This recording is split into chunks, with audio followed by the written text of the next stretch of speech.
They say a soul lingers where it felt most at home. For Tommy, that was the crown and anchor.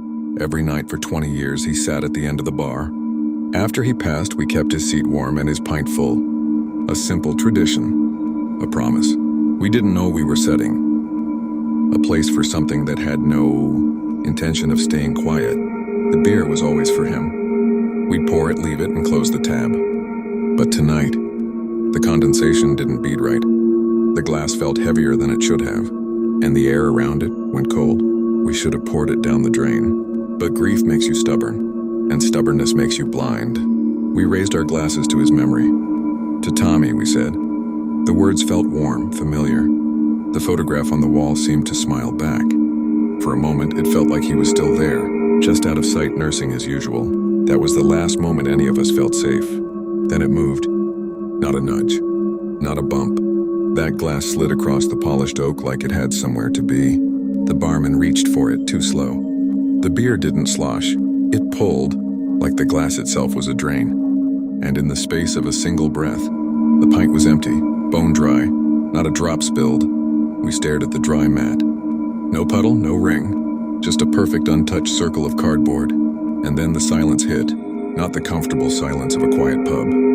This was a hollow silence, the kind that presses against your eardrums, the kind that tells you something has been taken. It started with Hannah. She turned to me, her face ashen. "What's my name?" she whispered. I laughed, nervous, stupid. "Stop it," I said. But her eyes, they weren't joking. They were drowning. She knew she had a name. She just couldn't find it, and the more she reached for it, the further it slipped away. Then Mark. He pulled out his wallet, hands shaking. He flipped his credit card over, reading his own name like it was a foreign language. This is me?" He didn't say it like a question. He said it like a warning. The letters were still there. They just didn't belong to him anymore. Sarah grabbed Dave's arm. "Tell me who I am," she begged. But Dave opened his mouth and nothing came out. He knew her face. He knew he loved her. But the word, her name, it had been erased. They weren't fighting each other. They were fighting the void that was eating their history, one memory at a time. I pulled out my phone. Contacts, hundreds of names. Every single one was a blur, a smear of pixels I couldn't decode. I knew I was supposed to call someone who mattered. But I couldn't remember who, and I couldn't remember why. The technology was useless.